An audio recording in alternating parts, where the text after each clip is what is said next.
Hebreos capítulo 7. Em,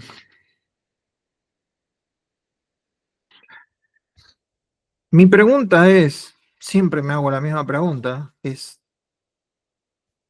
yo acepté al Señor en el año 1996, en el 2015, o sea, 19 años, casi 20 años después, me contacté con el Instituto Redescubrir el Corazón y 20 años después alguien me habló de Melquisedec. 20 años después de ser creyente, de ser pastor, de ser maestro del Instituto Bíblico, 20 años después alguien me dio una enseñanza pero profunda de Melquisedec, por primera vez. Y desde ese momento eh, no pude parar de poder profundizar en quién es Melquisedec. Y la pregunta que, ¿por qué pasaron 19 años? ¿Por qué en las predicaciones de los domingos, siendo tan importante la persona de Melquisedec, no aparecía? Era nombrado así de vez en cuando, pero no se le daba la importancia que realmente Hebreos le da, sobre todo en este capítulo. Yo intenté escribir algunas cosas de por qué sucede eso. Primero, porque Melquisedec no encaja en el sistema eclesiástico actual. No encaja, porque desmonta toda estructura, derriba esa idea del sacerdocio piramidal, pone en jaque el modelo a veces de iglesia que tenemos. La segunda razón por la que no se enseña tanto o no se profundiza tanto, porque no hemos sido enseñados en eso. Yo en el instituto no tuve una materia de Melquisedec. En el instituto vimos hebreos y a Melquisedec lo pasamos como poste caído. Lo mencionamos, sí, pero se requiere tener una mentalidad hebrea, no tanto greco-romana, para entender esto. El yo ministerial se cae, pero como un castillo de naipes, lo que hablábamos recién. Mucha gente ustedes van a escuchar que dice yo oré, yo hice, yo. Y cuando entra Melquisedec, ahí nos damos cuenta que es él, no yo. Y el yo se desploma. Él es el canal de acceso a el Padre, a la fuente. Él es el todo en todos y nosotros estamos a su servicio. Entonces, por eso cuesta tratar este tema. Y en tercer lugar, porque entender a Melquisedec es entenderlo en lo espiritual, no en lo teológico. Por eso en el capítulo 5 vimos en Hebreo, ustedes se han hecho tardos en oír.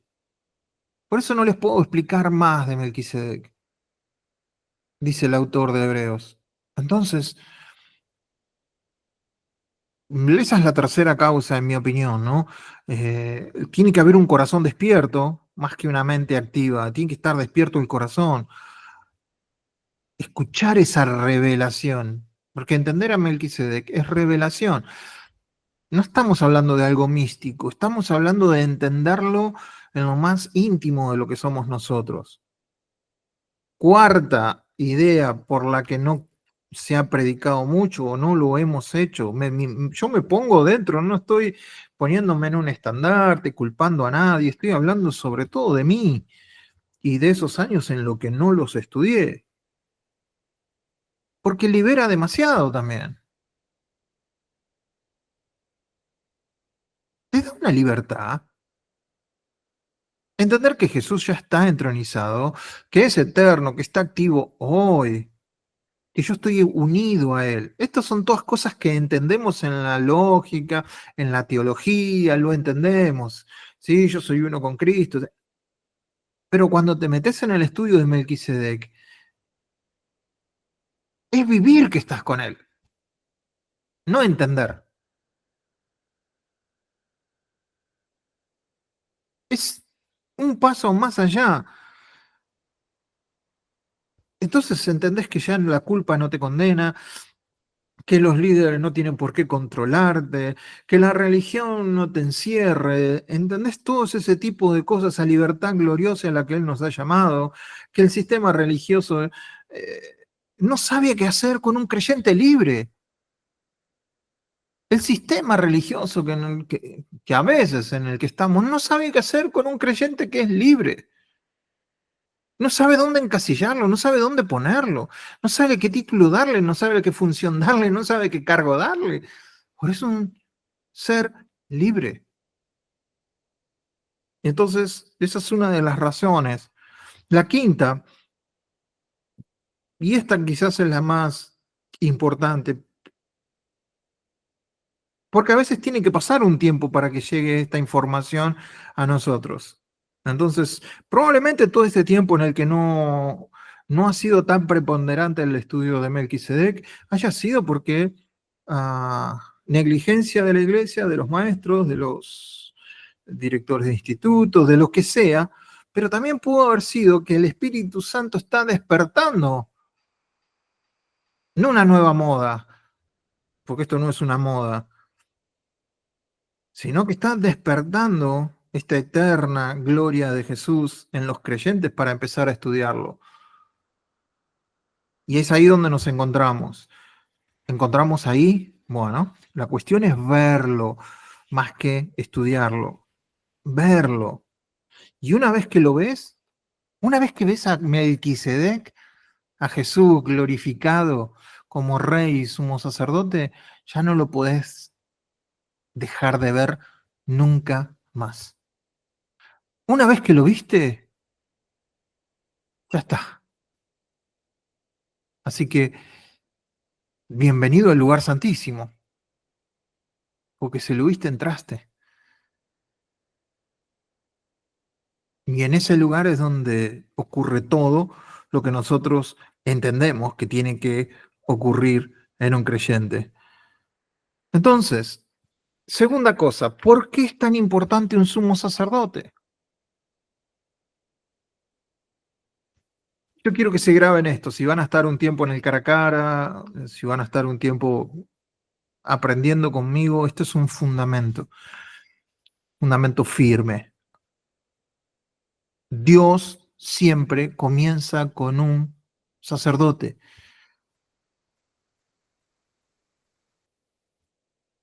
Empezó con Adán como sacerdote en el Edén, que era el templo. Le pregúntenle a cualquier judío que estudie la Torá. El primer templo es el Edén y el primer sacerdote fue Adán. Noé, lo primero que hizo fue un altar. Abraham, se le pidió que sacrificara a su hijo. Como sacerdote, no había ley, no había templo, no había tabernáculo, no había nada. Empezó con un sacerdote. Éxodo 19:6. Y vosotros me seréis un reino de sacerdotes. Éxodo 19:6. La ley y los mandamientos llegan en Éxodo 20. O sea que primero empieza el sacerdote. Es muy importante esto para lo que vamos a ver en el capítulo 7. Primero está el sacerdote y después la ley. Primero es el sacerdocio. ¿Por qué será que primero es el sacerdocio?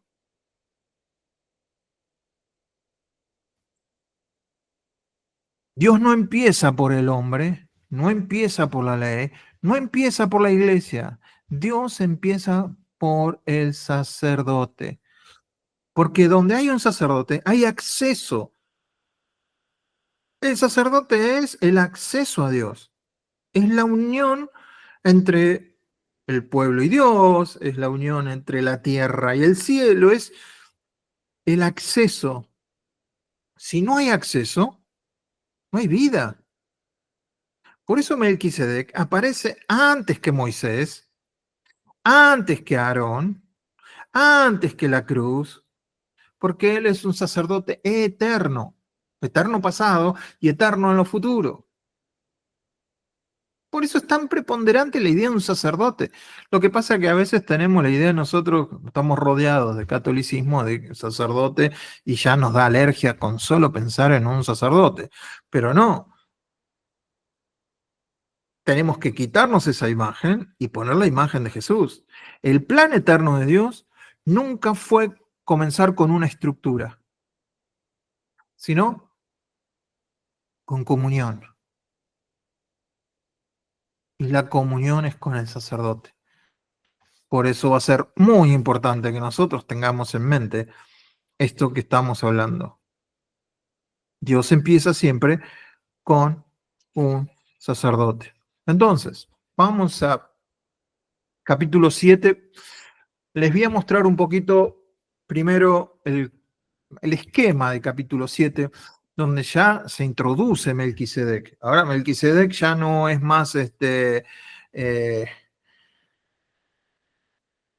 no es una idea como en el capítulo 6. Acá ya hay que mirarlo de frente a Melquisedec. Ahora estamos cara a cara con Melquisedec. Hasta ahora Hebreos nos preparó nos insinuó quién era este Melquisedec. Acá en el capítulo 7 nos va a decir quién es. ¿Sí? Hasta ahora teníamos así un destello de lo que era, pero el capítulo 7 es el centro de lo que es Melquisedec. Este no es un desvío doctrinal en donde nos separamos, no. Capítulo 7 es el centro espiritual de toda la carta, porque conocer a Melquisedec es conocer al verdadero Jesús. Ustedes me dicen, yo les pregunto hoy, ¿conocen a Jesús? Sí, me van a decir ustedes. ¿Qué Jesús conoces? ¿El de la cruz? ¿El resucitado? ¿El ascendido? Bueno, ninguno de esos existe ya. El único Jesús que existe ahora es el Jesús glorificado, sumo sacerdote y rey eterno. Y él tiene un nombre, es Melquisedec. Entonces, es el que está intercediendo por hoy con nosotros, vivo, presente y activo, como sacerdote para siempre. O sea, es el nexo, es el acceso a Dios, por eso Él es la puerta, por eso Él es el camino, por eso es la verdad, por eso es la vida, porque a través de esa persona yo obtengo todo eso. Entonces, por eso es tan importante Hebreos 7 y el estudio de Melquisedec. El contexto del capítulo 7. Ustedes si andan por acá conmigo hace un tiempo van a saber que a mí me gusta estudiar los quiasmos. Ver un texto en su contexto y también ver su estructura. La estructura del quiasmo. ¿Qué es un quiasmo? Para algunos que están nuevitos. Es una estructura literaria. ¿Qué es un quiasmo? Es una estructura literaria. Las ideas se presentan en esta estructura. Nosotros tenemos en la poesía, nosotros rimamos palabras. Sí, ustedes escuchan, no sé, Martín Fierro rima palabras, alguien que rapea rima palabras. Bueno, los hebreos rimaban ideas. Y una vez que presentan las ideas, después las repiten en orden inverso, formando un espejo. Entonces está esa estructura. Esta estructura A, B, C, D, acá en este caso el D es el centro, y después otra vez se repiten las ideas. Entonces, generalmente el clímax está en el centro. Se lo conoce como quiasmo introvertido o introversión. No sé si necesitan saber todo eso, pero por lo menos quiero que tengan la idea. Y esta es una forma especial de quiasmo. Hay varios, pero esta es la especial, donde las ideas se reflejan, sino que se van profundizando. Ves una idea, pero después la repite, y en la repetición de esa idea hay otra forma de encararla, hay más profundidad, hay otros detalles que hacen que la idea tome más profundidad. Entonces es como una espiral que gira hacia adentro, ¿no? Ese es el quiasmo, es una espiral que gira hacia adentro.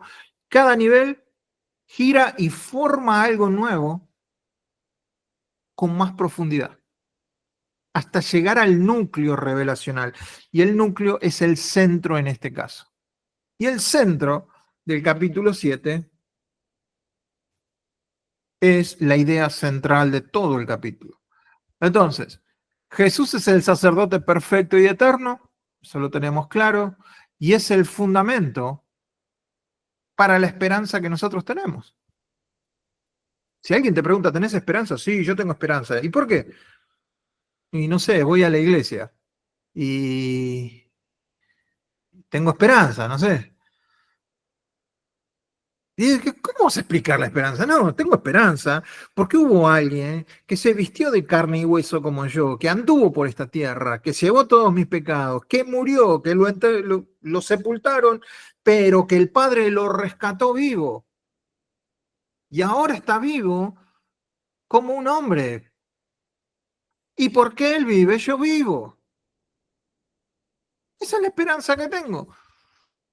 Entonces, ese Jesús es el fundamento de la esperanza. Ese Melquisedec, ese Mesías, ese Cristo es la esperanza que yo tengo. Entonces, el quiasmo viene un poco así, del versículo 1 al 3, la grandeza de Melquisedec es mayor que los sacerdotes levitas.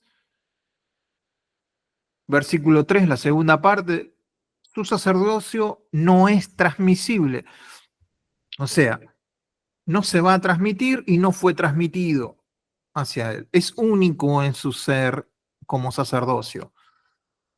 Del versículo 4 al 10, él es mayor que Abraham, nos explica el capítulo 7, el autor, o el Espíritu Santo, nos explica que es mayor que Abraham y por tanto mayor que Leví. Leví es hijo de Abraham. ¿Dónde estaba Leví cuando vivía Abraham? Todavía estaba en sus lomos, dice la Biblia.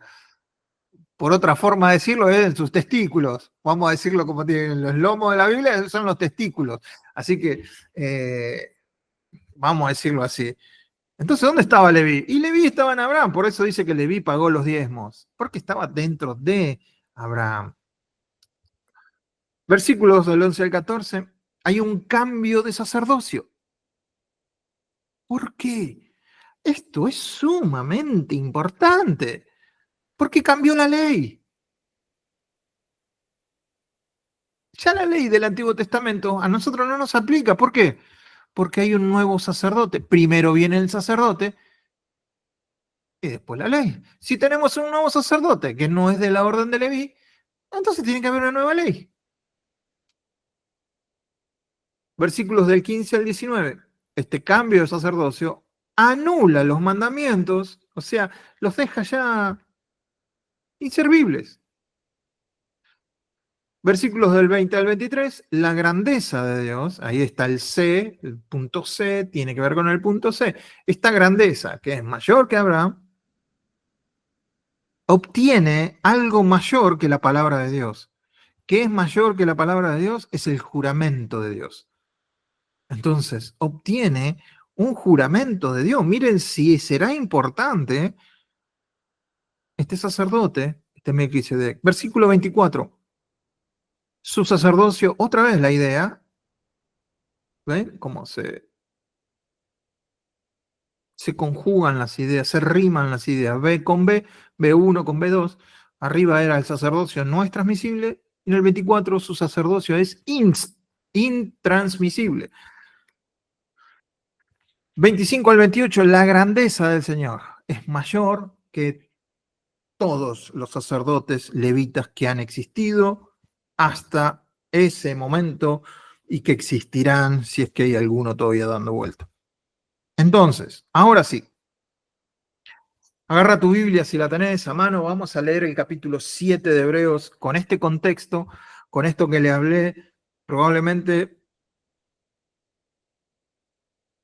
lo podamos ver de otra manera. Hoy no vamos a ver todo el capítulo, pero vamos a hacer una entrada en el capítulo y yo quiero, si es posible, que ustedes quizás nos lleve 3 semanas este capítulo, que en 3 semanas podamos leerlo varias veces al capítulo 7. Y dice, versículo 1, porque este Melquisedec, rey de Salem, sacerdote del Dios Altísimo, que salió a recibir a Abraham, que volvía de la derrota de los reyes, y, y le bendijo, a quien asimismo dio a Abraham los diezmos de todo, cuyo nombre significa primeramente Rey de Justicia. Acá está clarito qué significa Melquisedec. Y también Rey de Salem, esto es, Rey de Paz, sin padre, sin madre, sin genealogía, que ni tiene principio de días ni fin de vida, sino hecho semejante al Hijo de Dios, permanece sacerdote para siempre. Y acá había una palabra muy fuerte. Considerad, otra vez aparece, ¿se acuerdan que ya la vimos? Está en el capítulo 3. Otra vez dice, paren todo, paren las rotativas, paren las máquinas, paren todo. Usen todo lo que tienen a su disposición para pensar esto. Eso significa considerar. Considerad, pues, cuán grande es cuán grande era a quien aún Abraham, el patriarca, dio diezmos del botín. Piénsenlo. Versículo 5. Claramente, lo que dentro de... Estoy leyendo, pero como la mona hoy. Ciertamente, los que de entre los hijos de Leví reciben el sacerdocio, tienen mandamiento de tomar del pueblo los diezmos según la ley, es decir, de sus hermanos, aunque estos también hayan salido de los lomos de Abraham. Pero aquel cuya genealogía no es contada de entre ellos, tomó de Abraham los diezmos y bendijo al que tenía las promesas. Y sin discusión alguna, el menor es bendecido por el mayor. Y aquí ciertamente reciben los diezmos hombres mortales, pero allí uno de quien se da testimonio de que vive. Y por decirlo así, en Abraham pagó el diezmo también Leví, que recibe los diezmos. Para eso entraba lengua esto, ¿no? Pero después poquito a poquito lo vamos a ir viendo. Porque aún estaba en los lomos de su padre cuando Melquisedec le salió al encuentro. Estaba en sus testículos, vamos a decir las cosas como son. Sí, pues, la perfección fuera por el sacerdocio levítico, porque bajo él recibió el pueblo la ley, ¿qué necesidad habría aún de que se levantase otro sacerdote según el orden de Melquisedec y que fuese llamado según el orden de Aarón? Versículo 12. Importantísimo. Porque cambiado el sacerdocio, ¿ven? Primero el sacerdocio. Si se cambia el sacerdocio, ¿qué ocurre? Es necesario que haya también cambio de ley. Entonces, aquellos que quieren cumplir la ley, muchachos, Hebreos 7:12. Estamos en un nuevo sacerdocio y una nueva ley. Si no, saquemos este versículo. Bueno, sigamos, no me voy a quedar ahí. Versículo 13. Y aquel de quien se dice esto es de otra tribu, de la cual nadie sirvió en el altar. Porque es manifiesto que nuestro Señor vino de la tribu de Judá, de la cual nada habló Moisés tocante al sacerdocio. Y esto es aún más manifiesto si a semejanza de Melquisedec se levanta un sacerdote distinto, no constituido conforme a la ley del mandamiento acerca de la descendencia, sino según el poder de una vida indestructible. Pues se da testimonio de él. Tú eres sacerdote para siempre, según el orden de Melquisedec. Salmo 110. 18.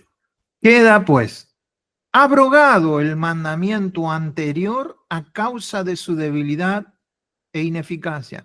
¿Cómo queda el mandamiento anterior? Abrogado. ¿Qué significa abrogado? Cancelado, anulado. No, pero hay que cumplir la ley. Pero ¿y entonces? ¿Qué hacemos con esto? ¿Dónde me paro? Versículo 19. Pues nada perfeccionó la ley, y de la introducción de una mejor esperanza por la cual nos acercamos a Dios.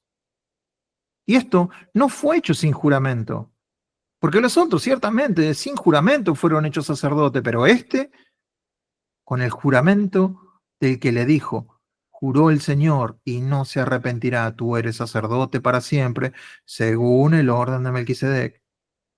Por tanto, versículo 22, Jesús es hecho fiador de un mejor pacto. Ahí es donde estamos nosotros.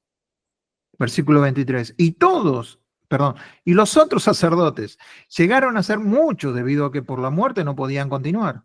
Mas este, por cuanto permanece para siempre, tiene un sacerdocio inmutable. Hoy me saco un 2 en lectura. Versículo 25. Por lo cual, puede también salvar perpetuamente a los que por él se acercan a Dios, viviendo siempre para interceder por ellos. Porque tal sumo sacerdote nos convenía, santo, inocente, sin mancha, apartado de los pecados y hecho más sublime que los cielos, que no tienen necesidad cada día, como aquellos sumos sacerdotes, de ofrecer primero sacrificios por sus propios pecados y luego por los del pueblo. Porque esto lo hizo una vez para siempre, ofreciéndose a sí mismo.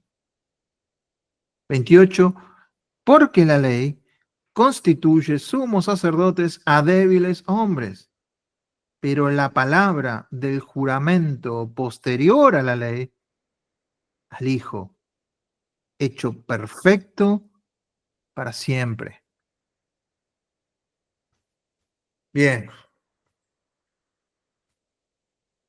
Entonces, ahí les pido perdón que estoy leyendo como la mona. Pero bueno, espero que se haya entendido. Si no, va a tener que leer alguno de ustedes. Empecemos. Capítulo 7, versículo 1. Sacerdocio eterno. ¿Por qué este Melquisedec, rey de Salem, sacerdote del Dios Altísimo? No es este Melquisedec, no se introduce como un personaje en desarrollo, ni se presenta como de una genealogía. Aparece de golpe en la escena. El Espíritu Santo, lo presenta ya siendo rey sacerdote. Cuando aparece con Abraham, ya es rey, ya es sacerdote. No por un linaje ni por una elección humana. Hebreos destaca que es sacerdote del Dios Altísimo, Eleión. Esa es la palabra para Dios Altísimo. Antes que existiera el sacerdocio levítico, fue cuando apareció. Todavía Dios no había dado ni siquiera la orden de que iban a existir los sacerdotes. Ya había un sacerdote del Dios Altísimo. Antes que Moisés ya existía. Antes que la ley ya existía. ¿Por qué? Porque es sacerdote eterno. Entonces no debemos confundir a los levitas o a los sacerdotes que existieron sobre la tierra con este sacerdocio. El otro sacerdocio era por un tiempo limitado. La clave de esto no es que Melquisedec llegó a ser sacerdote. Él ya lo era. Y eso lo conecta con una dimensión que trasciende el tiempo. No es que llegó Jesús a ser sacerdote, ya lo era. Se despojó en un momento para caminar sobre la tierra, pero el Padre le devolvió todos los títulos, como ya vimos en el capítulo 1 de Hebreos, incluyendo este de Melquisedec. Autoridad, provisión y bendición. Melquisedec sale al encuentro de Abraham. Yo sé que la mayoría de los pastores o los líderes cuando leen esto se enfocan más en lo del diezmo que en Melquisedec. No, porque le entregó el diezmo. Y le entregó el diezmo una vez. No iba todos los domingos Abraham a llevarle el diezmo. No iba todos los meses, le entregó una vez de lo que había ganado en la batalla, así que este no es un versículo para enfocarse en el diezmo. No está, no sería lógico enfocarnos en eso, porque le sacaríamos toda la brillantez de lo que está hablando de Melquisedec. Melquisedec toma la iniciativa de ir a verlo. No espera ser reconocido. Él reconoce a Abraham como portador de las promesas. En una cultura patriarcal, el que bendice es superior al que recibe la bendición. ¿Sí? Eso sí, el que bendice, en este caso, Melquisedec, es superior al que recibe la bendición, en este caso, Abraham.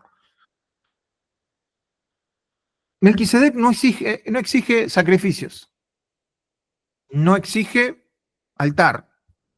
Al contrario, él ofrece pan y vino.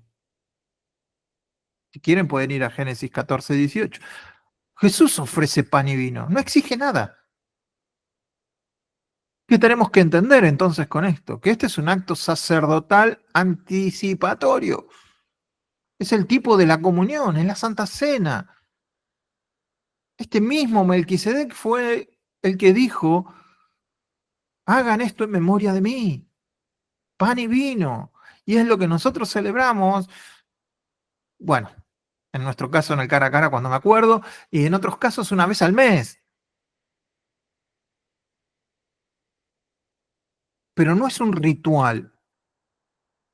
La justicia de Dios no solo juzga el mal, sino que recompensa el bien.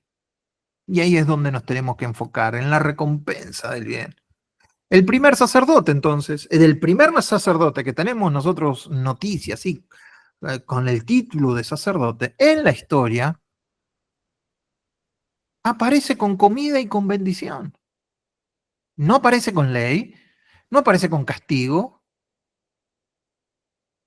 viene a dar, no a recibir. Uf, ahí pueden sacar muchos estudios. Pero bueno, sigamos. Hebreos 7:2b, recién vamos por el versículo 2, cuyo nombre primeramente es Rey de Justicia y también Rey de Salem, esto es, Rey de Paz. Melquisedec significa mi Rey de Justicia. Eso lo dice Dios. Este es mi rey. Este es el que va a traer mi justicia. Este es el que representa. Es el que es la justicia, pero también la que va a instaurar la justicia. No es un título humano, sino una declaración divina en primera persona. Yo puse ahí ver el apéndice A. No sé cómo les estará yendo con lo del pequeño fariseo que todos llevamos dentro, pero tengo un manual de 45 páginas que solo habla de Melquisedec. Lo pude terminar porque Larry tiene 2 o 3 de redescubrir en el corazón, pero los tenía en inglés, recién ahora los pude pasar al español y traté de ponerlo más a nuestro estilo. Así que ese manual lo tengo. El que quiera estudiar más de Melquisedec, leer más de Melquisedec, ese manual yo lo tengo, pero no se lo voy a dar a nadie que no me lo pida. Si no me lo pide, está bien, seguir leyendo el Eternauta, qué sé yo. Pero si lo querés leer, pedímelo. Y no me lo pidas por compromiso, pedímelo porque lo vas a leer y con todo gusto. Entonces, Melquisedec, mi rey de justicia. Rey de Salem es rey de paz. Justicia y paz unidas. O sea, Isaías 32:17. ¿Alguien lo podría buscar y leer? Isaías, a ver. Isaías 32:17. Y alguien que busque Salmo 85:10 para ver si está bien esto. Isaías 32:17 y el Salmo 85:10.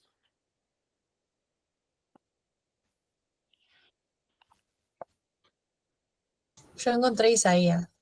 ¡Vamos! Isaías 32:17, ¿no? Así es. Y el efecto, yo lo tengo a Reina Valera. Bueno, y el efecto de la justicia será paz, y la labor de la justicia, reposo y seguridad para siempre. Ese es para tatuar. Yo digo, está bien, nosotros los cristianos no creemos en el tatuaje, pero yo me lo tatuaría ese versículo. ¿No es digno de un tatuaje en la frente? Léelo otra vez, Justi, por favor, léelo otra vez, porque está hablando de Jesús, 2000 Y el, años ef- antes. Dale.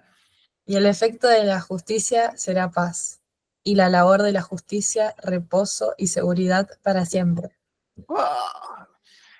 Dame un Salvador así, dame que te lo compro. Gracias, Justi. ¿Alguien tiene el Salmo 85:10? A ver qué dice.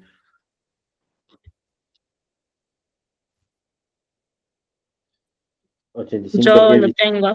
A ver, sí, la verdad se Dice, encontraron. Uy, perdón. no se pelee, no se pelee.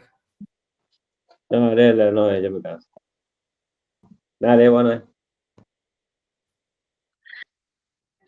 dice, la misericordia y la verdad se encontraron, la justicia y la paz se besaron. ¡Uah! No me alcanza la frente, ahí tengo otro versículo más para... La justicia y la paz se besaron. ¿En quién? En la persona de Jesús. Rey de Salem y rey de... y Melquisedec. O sea, no, por favor, esto es pero jamón del medio. Este es el único ser en toda la Biblia. El único ser, Melquisedec es el único ser en toda la Biblia que lleva estos dos títulos en perfecta unión antes del Mesías encarnado, que es la misma persona. Pero no encontramos en ninguna parte de la Biblia otro ser que haya podido ser justicia y paz. Hubo algunos reyes que instalaron justicia, pero no del todo paz. Otros fueron pacíficos, pero no hacían justicia. Jesús es la perfecta unión, se besan las dos cosas en Jesús. Entonces, este no es un hombre que logró la justicia y la paz. Él es la justicia y la paz en persona. Por eso cuando nosotros decimos, Él es mi justicia, no es que Él me hace justicia, Él es la justicia. Él no es que me da paz solamente, Él es la paz. Por eso cuando yo estoy en completa comunión con Él, lo único que voy a encontrar es reposo, descanso, aún en medio de los líos que pueda tener. A ver, hasta acá, ¿alguna pregunta o algo que quieran decir? Ya son las 10:05 y todavía no terminé ni siquiera lo de hoy.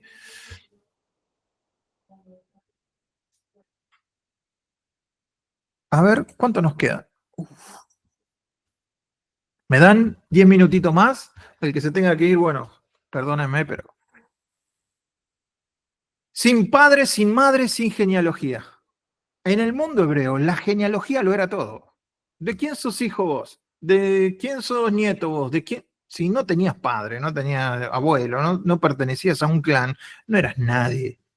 Sin embargo, este Melquisedec, nadie podía ser sacerdote sin demostrar un linaje. Tenías que ser hijo de fulano, nieto de tal, de Mengano, bueno, este no tiene ni padre ni madre, ni genealogía. Aquí el Espíritu Santo afirma 3 veces que Melquisedec está fuera del sistema generacional. Sin padre, no viene de Adán. No tiene una raza adámica. Sin madre, no viene por descendencia humana. Sin genealogía, no está inscrito en la historia tribal alguna. No lo van a encontrar. Entonces, la clave acá es que no hay antecedentes ni sucesión. Melquisedec no es parte del linaje humano, es el otro que viene de parte de Dios. Es la otra parte de Dios que viene de parte de Dios. Yo creo que el autor no sabe ni cómo ponerlo ya para que nosotros nos demos cuenta quién es Melquisedec. Hebreos, la segunda parte del capítulo 3 dice que no tiene principio de días ni fin de vida. Bueno, para aquellos comentaristas que dicen que Jesús fue un rey humano que vivió, ¿cómo se entiende que no tiene principio de días y fin de vida? ¿Cómo lo ¿Cómo no enganchás a esto? Esta es la afirmación más radical del capítulo. No dice que no se registró su nacimiento y su muerte, sino que no tiene principio ni fin. Esto anula toda posibilidad de que sea un hombre común o un rey local. Si no tiene origen ni muerte, está fuera del tiempo. El tiempo no lo está definiendo. ¿Y cómo puede definir el tiempo? El creador del tiempo. Entonces, la conclusión que podemos sacar es que eso solo lo puede decir alguien del cual es eterno, que trasciende el tiempo pasado y el tiempo futuro. La última parte del versículo 3 dice, sino hecho semejante al Hijo de Dios. Esta es la parte más difícil de entender, por lo menos para mí. Capaz que yo los explico y ustedes son más inteligentes, lo agarran rápido. No dice que el Hijo fue hecho semejante a él. ¿Sí? No es que el Hijo fue hecho semejante a este Melquisedec, sino que dice que Melquisedec fue hecho semejante al Hijo. Esto implica que comparten esencia, pero no tiene una identidad completa todavía. Es a mí, la pobre neurona lisiada que tengo, que es la única que me funciona, le cuesta entender esto. Algunos ven acá una cristofanía o una teofanía, Dios apareciendo de la encarnación. Otros dicen, no, es una figura celestial. Pero Hebreos no da espacio para que ello sea una metáfora. Afirma que esa persona es realmente viva en ese momento que apareció. No es un símbolo Melquisedec, no es un mito, es una persona viva, cuya existencia refleja eternamente al Hijo. Les quiero leer algo porque, a ver si lo encuentro ahora, porque yo soy duro de entender esta parte. No, otra vez, hay que entenderlo con el corazón, no con la mente. Hay que ir a ese lugar, hay que estar parado ahí, hay que tratar de ver a Abraham, hay que tratar de ver a Melquisedec, entender qué estaba pasando ahí. Pero le pedí a Larry una vez, le pedí, no lo entiendo, no lo entiendo esto, que cómo puede ser. Esta es la explicación que recibí en aquel momento y me aclaró un poco más. Dios quiere mostrar cómo era Jesús glorificado en ese momento a Abraham, se lo quiere mostrar. ¿Cómo iba a ser el Jesús glorificado? Eterno, sin fin, sacerdote perfecto. En lugar de darle un dibujo, en lugar de mostrarle una película, en lugar de mostrarle una foto, Dios aparece en una persona real en la historia. No tiene padre ni madre, no nació ni murió, no representa a ninguna tribu, es un sacerdote, es un rey. Esa persona todavía no es el Jesús encarnado, porque el Jesús encarnado tenía que pasar por María. Entonces, no es el Jesús encarnado, pero tan parecido, tan igual, que cuando aparece Abraham, el Espíritu Santo dice, este se parece tanto al Hijo, que es un espejo vivo. Entonces, ¿quién es Melquisedec? No es Jesús encarnado, pero sí. ¿Por qué no es Jesús encarnado? Porque Jesús empezó a existir después que nació de María. Jesús empezó a existir después que María le puso Jesús. Antes de que María le pusiera Jesús, era Dios el Hijo. Después empezó a ser Jesús, el Hijo de Dios. Y en Hebreos 1 vuelve a ser Dios el Hijo, Jesús, Melquisedec. Los estoy mareando. ¿Y qué hago con todo esto? No trates de encajarlo en una lógica, porque no encaja. Tenés que verlo con los ojos espirituales. Hebreos 7 dice, permanece sacerdote para siempre. El verbo acá permanece está en presente activo. Él no fue ni será, sino que sigue siendo sacerdote. Esto destruye toda doctrina que reduzca a Melquisedec a una figura del pasado. Si es sacerdote para siempre, no puede ser una figura humana. Y en Hebreos 7:8 dice, de quien se da testimonio de que vive. Y cuando dice vive, vive para atrás, vive para adelante, eternamente. Entonces, no hubo antes ni habrá después otro como él. Su sacerdocio no es histórico, es eterno. Hasta ahí vamos a llegar hoy.